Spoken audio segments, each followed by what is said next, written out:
Hi అండి. నేను మరలా మీ ముందుకి మరొక గొప్ప నాయకురాల గురించి చెప్పడానికి వచ్చానండి. ఆమె ఎవరో కాదు, ఇందిరాగాంధీ. అప్పటి రాజకీయాలలో ఆడవాళ్ల పాత్రను ఆరువేలుగా భావించే సమాజంలో ఒక మహిళకు అధికారం దక్కితే ఏం చేయగలదో ప్రపంచానికి చూపించారు ఆమె. ప్రతికూల పరిస్థితుల్లో పోరాడే వారికి ఈమె జీవితం గొప్ప స్ఫూర్తి. ఈమె మన భారత ప్రధానమంత్రిగా ఉన్న రోజుల్లో ఆమె ఆలోచనలు, తీసుకున్న కఠినమైన నిర్ణయాల గురించి, మరీ ముఖ్యంగా ఎమర్జెన్సీ గురించి ఈ వీడియోలో తెలుసుకుందాము. టాపిక్లోకి వెళితే, ఇందిరాగాంధీ, ఈమె పూర్తి పేరు ఇందిరా ప్రియదర్శిని. ఈమె 1917 నవంబర్ 19న ఉత్తరప్రదేశ్లోని అలహాబాద్లో జన్మించారు. ఈమె తండ్రి జవహర్లాల్ నెహ్రూ, తొలి భారత ప్రధాని. తల్లి కమలా నెహ్రూ.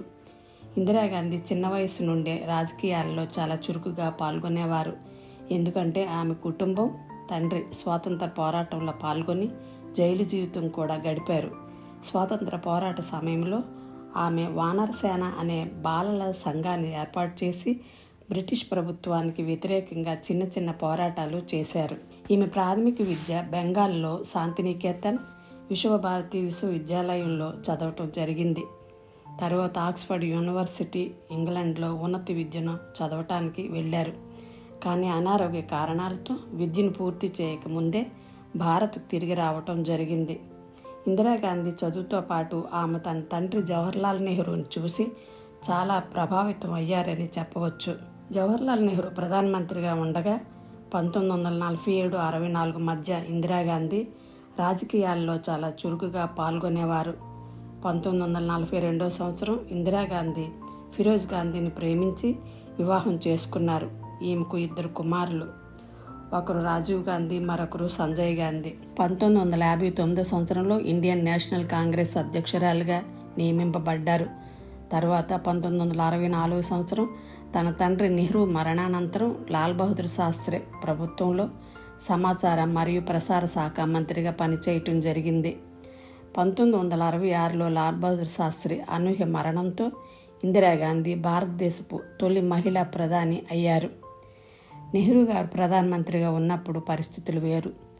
దేశంలో మహిళలకు అంత ప్రాముఖ్యత ఇవ్వడం ఇష్టం లేని సమాజంలో ఒక మహిళ ఇంత ధైర్యంగా రాజకీయాల్లో ఒక మగరాయుడిలా అడుగడుగున అవమానాలను భరిస్తూ కాకలు తీరని నాయకుల ఎత్తుగడలను చిత్తు చేసి చూపించారు. రాజకీయ ఎత్తుగడలే కాదు, సంచలన నిర్ణయాలను తీసుకోవటంలో తిరుగులేని పోరాటాలకు ఇందిరాగాంధీ ఒక బ్రాండ్గా నిలిచారు. ఆమె అమలు చేసిన కొన్ని పథకాల ద్వారా ప్రజలకు మేలు జరిగిందని చెప్పవచ్చు. ముఖ్యంగా 20 సూత్రాల పథకంతో పెద్ద సంచలనమే సృష్టించారు. పేదరిక నిర్మూలన, సామాజిక మరియు ఆర్థిక సమానత్వం, వెనుకబడిన తరగతుల అభివృద్ధి, భూ సంస్కరణలు, వ్యవసాయ పురోగతి, పరిశ్రమల అభివృద్ధి, కార్మికుల సంక్షేమం, విద్యారంగంలో మార్పులు, మహిళా సాధికారత వంటి అభివృద్ధి కార్యక్రమాలను చేపట్టడం జరిగింది. ముఖ్యంగా బ్యాంకులను జాతీయం చేయటం, ఎస్సీ ఎస్టీల హక్కులను కాపాడేందుకు ఆమె తీసుకున్న నిర్ణయాలు చిన్నవిగానే కనపడినా వాటి తాలూకా ఫలితాలు ప్రజలకు మేలు కలిగించాయని చెప్పవచ్చును. 1971లో బంగ్లాదేశ్ విమోచన యుద్ధం కావచ్చు, 1974లో భారతదేశాన్ని అణుశక్తిగా అభివృద్ధి చేయటం, 1977లో ఆమె విధించిన ఎమర్జెన్సీ కావచ్చు, 1980లో ఆపరేషన్ బ్లూ స్టార్ కావచ్చు. ఇటువంటి కఠినమైన నిర్ణయాలు తీసుకుంటారని అప్పట్లో ఎవరూ ఊహించలేదు. ముఖ్యంగా 1969లో భారతదేశంలోని 14 ప్రధాన బ్యాంకులను జాతీయం చేశారు. బ్యాంకులు జాతీయం చేయటం ద్వారా గ్రామాలలో పేద ప్రజలకు, రైతులకు మంచి మేలు జరిగిందని చెప్పవచ్చును. అంతకుముందు బ్యాంకింగ్ సేవలు ప్రైవేటు వ్యక్తుల మధ్య నడిచేది. గ్రామాల్లో ఉండే పేద ప్రజలకు, రైతులకు వడ్డీ వ్యాపారస్తులే దిక్కుగా ఉండేది. బ్యాంకులను జాతీయం చేయటం వలన పట్టణ ప్రాంతాలకే పరిమితమైన బ్యాంకింగ్ సేవలు గ్రామీణ ప్రాంతాలకు అందుబాటులోనికి వచ్చాయి.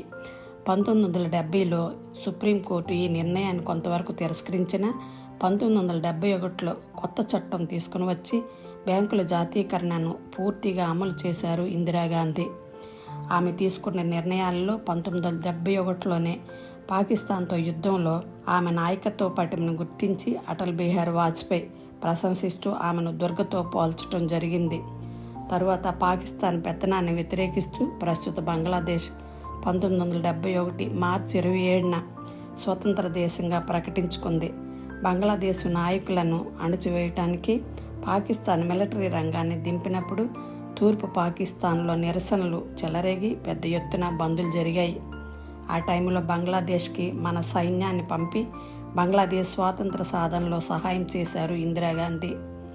బంగ్లాదేశ్ విజయంతో ఇందిరాగాంధీని ద ఐరన్ లేడీ ఆఫ్ ఇండియాగా అభివర్ణించారు. ఈమె జీవితంలో 1975లో విధించిన ఎమర్జెన్సీ దేశ ప్రతిష్టనే దెబ్బతీసి ఆయన మచ్చలా మిగిలిపోయింది. ఎమర్జెన్సీ అంటే నేటి తరానికి పెద్దగా తెలియకపోవచ్చు, కానీ ఆనాడు ఎమర్జెన్సీని కల్లారా చూసిన వాళ్ళు మాత్రం చాలా భయంకరంగానే భావిస్తారు. 1971 మార్చి 1వ తేదీన దేశవ్యాప్తంగా లోక్సభకు ఎన్నికలు జరిగాయి. ఇందిరాగాంధీ నాయకత్వంలో కాంగ్రెస్ ప్రభుత్వం 352 సీట్లతో గెలవటం జరిగింది. ఇందిరాగాంధీ ఉత్తరప్రదేశ్లోని రాయ్బరేలీ నుంచి పోటీ చేసి గెలిచారు. ఆమెపై పోటీ చేసి ఓడిపోయిన సోషలిస్టు నేత రాజనారాయణ్ ఇందిరా అధికార దుర్వినియోగానికి పాల్పడ్డారని కోర్టును ఆశ్రయించారు. ఒక ప్రభుత్వ ఉద్యోగితో పనులు చేయించుకున్నారని ఆరోపించారు. ప్రముఖ న్యాయవాదిగా ఉన్న శాంతిభూషణ్ రాజనారాయణ్ తరపున వాదించారు. ఆ అభియోగాలు నిజమేనని తేలిపోయింది. దీంతో 1975 జూన్ 12న ఇందిరాగాంధీ ఎన్నిక చెల్లద్దంటూ అలహాబాద్ హైకోర్టు న్యాయమూర్తి జస్టిస్ జగన్మోహన్ సిన్హా తీర్పునిచ్చారు. ఆమెకు 6 సంవత్సరాలు ఎన్నికల్లో పోటీ చేయకూడదని ఆదేశించింది కోర్టు. సుప్రీంకోర్టు కూడా ఈ క్రింది కోర్టు తీర్పునే సమర్థించింది. ప్రధాని పదవిలో కొనసాగిన ఆమెకున్న అన్ని అధికారాలను తొలగించారు. అప్పటికే కోర్టు తీర్పుతో భారత రాజకీయాలలో అల్లకల్లోలం చెలరేగింది. ఆమె రాజీనామాను ప్రతిపక్షాలు పట్టుబట్టాయి. ఆ పరిస్థితుల్లో ఏం చేయాలో అర్థం కాని ఇందిరాగాంధీ కొంతమంది ఇచ్చిన సలహా మేరకు ఎమర్జెన్సీ విధించడానికి మొగ్గు చూపారు. మంత్రిమండలి ఆమోదం లేకుండానే ఫైల్ రాష్ట్రపతి ఫక్రుద్దీన్ అలీ వద్దకు చేరింది. రాష్ట్రపతి కూడా ఆ ఫైల్పై సంతకం పెట్టడం జరిగింది. ఎమర్జెన్సీకి అధికార ఆమోదం వేశారు. అర్ధరాత్రి ప్రతిపక్ష నాయకులను అరెస్టు చేయటం జరిగింది. ఎమర్జెన్సీని విధిస్తున్నట్లు ఉదయం 7 గంటలకు ఇందిరాగాంధీ రేడియో ద్వారా తెలిపారు. ఈ ఎమర్జెన్సీని దేశంలో చీకటి అధ్యాయంగా పరిగణించవచ్చు. ఈ ఎమర్జెన్సీ టైంలో అనేక రకమైన ఆంక్షలు పెట్టడం జరిగింది. మీడియా కానీ పత్రికలు కానీ ప్రభుత్వానికి వ్యతిరేకంగా ప్రచారం చేయకూడదని, బలవంతపు కుటుంబ నియంత్రణ మొదలగు కార్యక్రమాలను అమలు చేయటం జరిగింది. ప్రజలకు వ్యక్తిగత స్వేచ్ఛ తగ్గిపోయింది. ఈ బలవంతపు కుటుంబ నియంత్రణ 1975-77 ఎమర్జెన్సీ టైంలో ఇందిరాగాంధీ కుమారుడు సంజయ్ గాంధీ ఈ కార్యక్రమాన్ని మొదలుపెట్టారు. ఎందుకంటే 1970లలో భారతదేశ జనాభా విపరీతంగా పెరుగుతుంది. ప్రభుత్వం దీన్ని నియంత్రించేందుకు ఈ విధానాన్ని కఠినంగా అమలు చేయాలని నిర్ణయించింది. దీంతో ప్రజల్లో అనారోగ్య సమస్యలు, మరణాలు జరగటం వలన ప్రజల్లో కోపం పెరిగి ప్రభుత్వంపై తీవ్ర వ్యతిరేకం పెరిగింది. వీటన్నిటి తరువాత 1977 మార్చి 21న ఎమర్జెన్సీని రద్దు చేసి సాధారణ ఎలక్షన్స్ను ప్రకటించడం జరిగింది. ఈ ఎలక్షన్స్లో కాంగ్రెస్ ఓటమి చెంది ఇందిరాగాంధీ తన పదవిని కోల్పోవటం జరిగింది. తరువాత లోక్సభ ఎన్నికల్లో జనతా పార్టీ మొరార్జీ దేశాయ్ నాయకత్వంలో స్పష్టమైన మెజార్టీ సాధించింది. 1979లో జనతా ప్రభుత్వం అంతర్గత వివాదాల వలన ప్రభుత్వం కూలిపోయింది. మరలా 1980లో జరిగిన లోక్సభ ఎన్నికల్లో ఇందిరాగాంధీ నాయకత్వంలోని కాంగ్రెస్ ప్రభుత్వం అధికారంలోకి వచ్చింది. మరోసారి భారతదేశ ప్రధానమంత్రిగా పదవిని చేపట్టడం జరిగింది. భారతదేశంలోని పంజాబ్ రాష్ట్రంలో 1980లో తీవ్రవాదం పెరగటానికి కారణం భింద్రన్వాలే. ఇతను ఒక సిక్కు మత గురువు. ఈయన నాయకత్వంలోని ఖలిస్తాన్ ఉద్యమం స్టార్ట్ అయ్యింది. ఈ ఉద్యమం పంజాబ్ రాష్ట్రాన్ని భారతదేశం నుండి వేరు చేసి ఒక స్వతంత్ర ఖలిస్తాన్ దేశంగా ఏర్పరచాలని లక్ష్యంగా పెట్టుకుంది.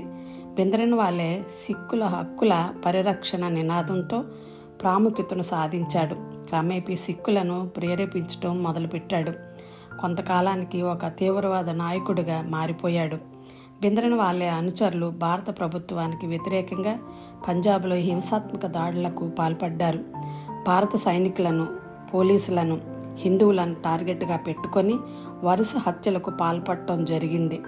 ఈ పరిస్థితిని అరికట్టేందుకు ఇందిరాగాంధీ ప్రభుత్వం ఆపరేషన్ బ్లూ స్టార్ పేరుతో సైనిక చర్యను చేపట్టింది. ఇదే టైంలో భింద్రన్వాలే తెలివిగా తన అనుచరులతో కలిసి అమృత్సర్లోని గోల్డెన్ టెంపుల్లో దాక్కొని అక్కడి నుండి కార్యకలాపాలను సాగిస్తూ ఉన్నాడు. 1984 జూన్లో భారత సైన్యం గోల్డెన్ టెంపుల్లోనికి ప్రవేశించి భింద్రన్వాలేను కాల్చి చంపింది. అయితే ఈ దాడిలో అనేక మంది సిక్కు భక్తులు, సాధారణ ప్రజలు మరణించటం జరిగింది. ఇది ప్రపంచవ్యాప్తంగా చాలా వివాదాస్పదమైంది. స్వర్ణ దేవాలయం చాలా పెద్దది, సిక్కులకు పవిత్ర స్థలం. ఈ స్వర్ణ దేవాలయానికి భారీ నష్టమే జరిగింది. ఇది సిక్కు సమాజానికి ఆగ్రహం తెప్పించింది. ఆ సైనిక చర్యకు ప్రతీకారంగా 1984 అక్టోబర్ 31న ఇందిరాగాంధీని ఆమె సొంత సిక్కు భద్రతా సిబ్బందే 30కి పైగా తుపాకీ గుళ్ళు వేసి హత్య చేశారు. వెంటనే ఆమెను హాస్పిటల్కి తీసుకువెళ్ళినా అప్పటికే ఆమె మరణించటం జరిగింది.